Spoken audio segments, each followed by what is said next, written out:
Herkese merhaba arkadaşlar. Astronom Astroloji Dünyası'na hoş geldiniz. Ben Berçin. Yarın yani 2 Mayıs'ta akşam saat 23 sıralarında Plüton gezegeninin Kova burcunda geri hareketinden biraz size bahsetmek istiyorum.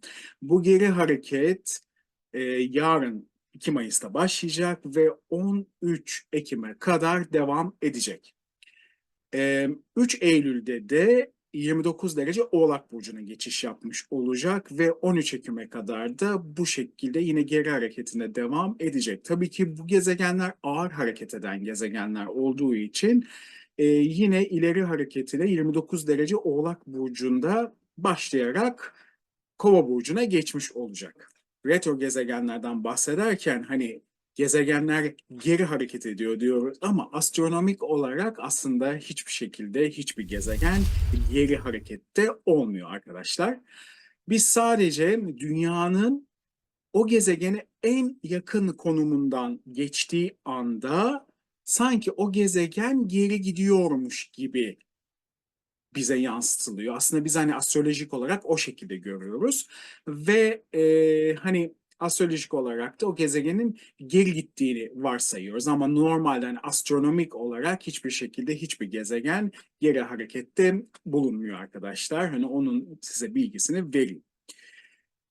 Tabii jenerasyon gezegenlerinin geri hareketleri de hani etkileriyle büyük oluyor ve insan hayatlarında aslında kendi haritalarımızda retro gezegenlerimiz olduğu zaman karmik döngülerimiz ve karmik bir takım borçlarımız veya bu hayata geldiğimizde işte bir takım hani atalarımızdan gelen ya da bizim hani hayatımızla alakalı burada dönüştürmemiz gereken ve yine sınavlar olarak vermemiz gereken bir takım hani olaylarla bizi karşılaştırıyor bu retro gezegenler.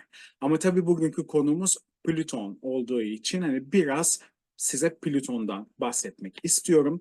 Aslında şöyle söyleyeyim, yani gezegenler hani astrolojik kurallara göre normalde geri gittiklerinde aslında bir nevi enerjisel olarak içe dönüş yapıyoruz. Yani dış dünya ile bir takım böyle bir kısa devreleme gibi bir hani etki yaratabiliyor bizim hayatlarımızda ve hani Plüton gibi de büyük olan yine gezegenler olduğu zaman da ciddi sıkıntı ve sorunları beraberinde getirebiliyor ki hele özellikle 29 dereceyi tekrardan deneyimlemek biraz krizlerin artacağını, biraz o geçmişte yaşadığımız olayların tekrardan ön yüzüne gelebileceğini, örnek vermek gerekirse biz o dönemlerde hani Oğlak seyrinde ilerlerken Plüton bir Covid salgını deneyimledik ve bundan önceki geri hareketlerinde de yine sağlıkla alakalı ve yine Covid'le alakalı bir takım yine artışlar ve yine bir takım sıkıntı ve sorunlar ortaya çıkmıştı hatırlarsanız.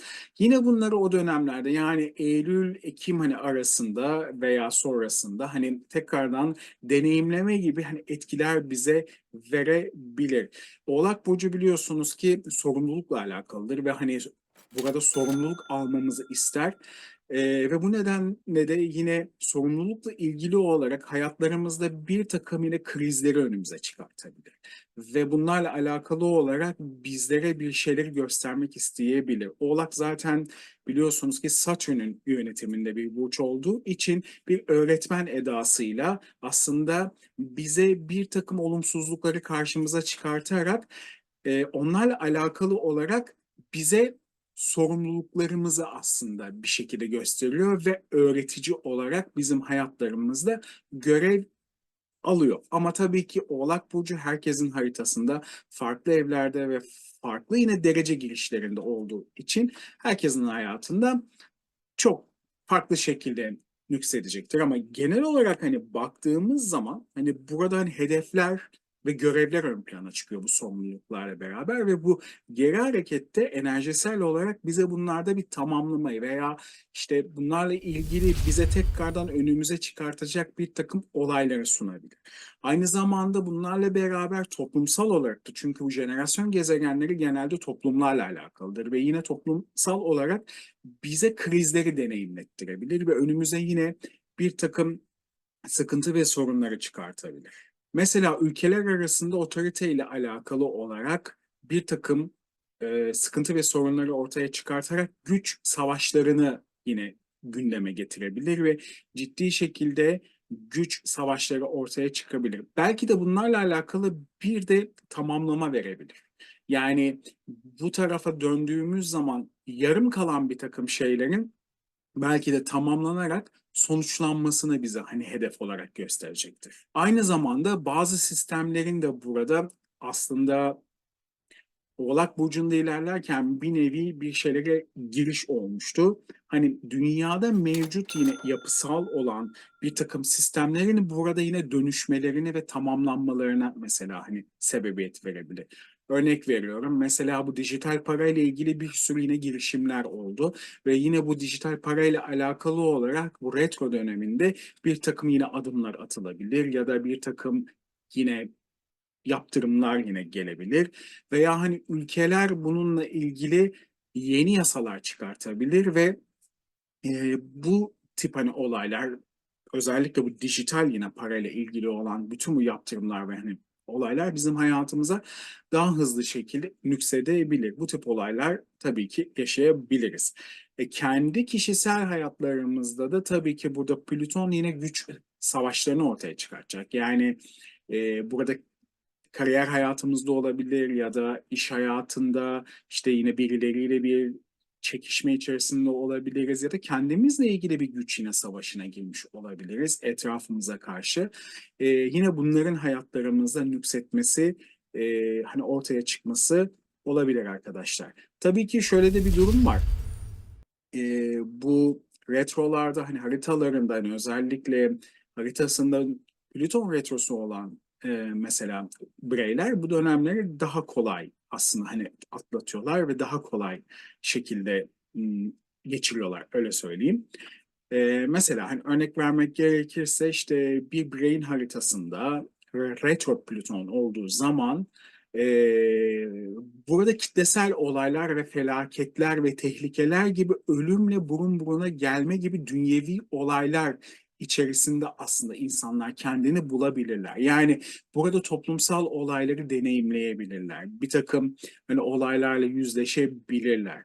Ve burada Plüton aslında insanın hayatında yani orada bireyle ilgili olarak en genel olayları anlatıyor ve yine kitleleri aslında burada hani etkiliyor ve insanın burada geçmişini hatırlamak istemesi ve yine bunun hani arayışına girerek ve yine burada bir takım karmaların yine tekrarlanmasını insan hayatına tetikleyebiliyor bu retro durumlar ve siz de yine bu dönem içerisinde yani bir nevi bir takım olayların yine hani önünüze çıkması ve bir takım yine karmik sınavları vereceğiniz ve bunların da sizin hayatlarınızda krizlere yol açabilecek şekilde hani etkili olabileceğini unutmamanızı burada söylüyorum.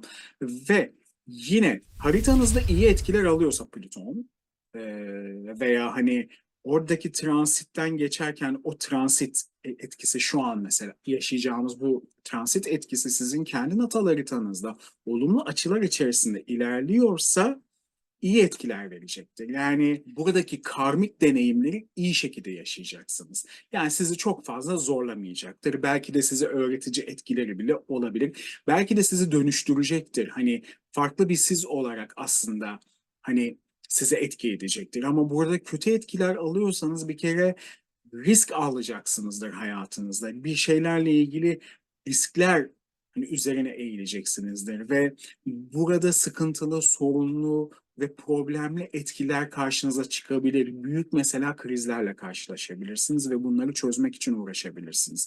Belki daha önceden yaşamış olduğunuz bir takım hani olayları hızlı şekilde tamamlayarak hani burada bitirdiğinizi varsayalım ama buradaki bu retro ile beraber orada kapanmamış olan o davaların tekrardan gün yüzüne çıkarak onların bu sefer sonuçlanması ve kapanması ve bununla da ilgili olarak siz ve etrafınızdaki insanların bu durumdan ciddi şekilde etkilenmesine sebebiyet verebilir. Aslında burada insanların içindeki derin şekilde bir bilinç enerjisiyle hükmetmeyi aslında biz burada öğreniyoruz. Yani burada kişi aslında kendi içerisindeki o derin o tutkularına hükmetmeyi aslında burada başarabilirse İşte bu nasıl bir şey olabilir? Hırsınız olabilir, işte hani aşırılığınız olabilir, bir şeye karşı olan bir düşkünlüğünüz olabilir ya da tutkularınız olabilir. Bununla ilgili olarak size burada bu Plüton retrosunda enerjilerinizde bir takım hani olumlamalar aslında olacak demektir. Yani siz bunları burada bir şekilde deneyimleyeceksiniz ve bu enerjileri hükmettiğiniz zaman da size olumlu etkiler verecek ve siz sınavlarınızı aslında bu alanda da başarmış olacaksınız. O yüzden hani hayatlarımızda Plüton retrosu çok önemli. Tabii ki bir de şöyle bir etki var. Biz astrolojik haritalarda da burada retro gezegenleri incelediğimiz zaman arkadaşlar, buradaki bu gezegenler bize geçmişten mi yoksa gelecekten mi bilgi veriyor diye de aslında hani araştırıyoruz ve hani onlarla ilgili yine danışanlarımıza bilgi veriyoruz. Mesela burada gerileyen yani retrograde olan bir Plüton gezegeniyle ilgili olarak bize burada geçmişten aslında verdiği mesajlar şunlar olabiliyor.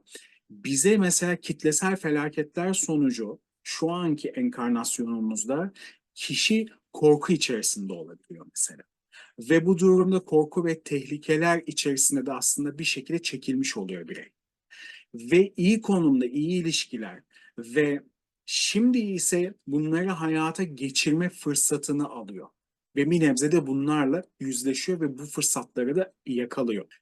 Ama tabii ki iyi şekilde açılar alıyorsa bu sınavlarını çok rahat şekilde verebiliyor. Eğer ki yine burada kötü şekilde hani açılar alıyorsa bu sefer daha mücadeleli, daha problemli ve daha kriz ortamlı etkiler aslında sahip olmuş oluyor bu enkarnasyonda.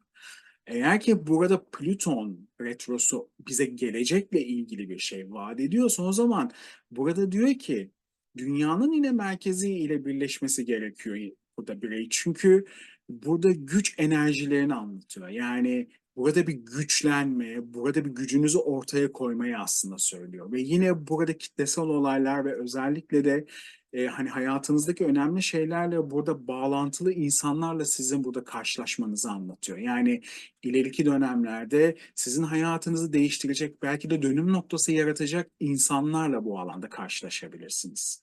Ve tabii ki burada yine gelecekten var olan belirli bir sorunu veya ruhun da burada kendi bulduğu bir tehlikeyi de aslında burada temsil ediyor. Yani burada çünkü Plüton size bir takım iyicil hani etkileri burada verirken bir takım da sizin burada dönüşmeniz için bazı sıkıntı ve sorunlarınızı da karşınıza çıkartabiliyor ve burada da gelecekte bir takım yine tehlikelerle karşılaşabileceğinizi de söylüyor. Ama tabii bu yine sizin orada o Plüton'un hani aldığınız açılarla alakalı, yani haritanızın hani aldığı buradaki açılarla ilgili iyicil açılar ya da kötücül açılar hani olduğu zaman tabii ki yaşadığınız bu etkiler de değişiyor arkadaşlar. O yüzden mesela burada gelecekten e, bilgi alacak olan bir etkideyse sizin haritanızda Plüton retrosu, sizin iyi şekilde güçlü ve sağlam olarak bir kere topraklanmanız gerekiyor ve hiçbir zaman bunu ihmal etmemeniz gerekiyor. Aynı zamanda da bu hani olguları sağladığınız zaman da burada da iyi şekilde karmik olarak savaşlarınızda ve yine sınavlarınızda vermiş oluyorsunuz arkadaşlar. Evet, kısaca size Plüton retrosu ile ilgili ufak bilgiler vermek istedim bu videomda. Umarım bu konuyla ilgili keyif almışsınızdır.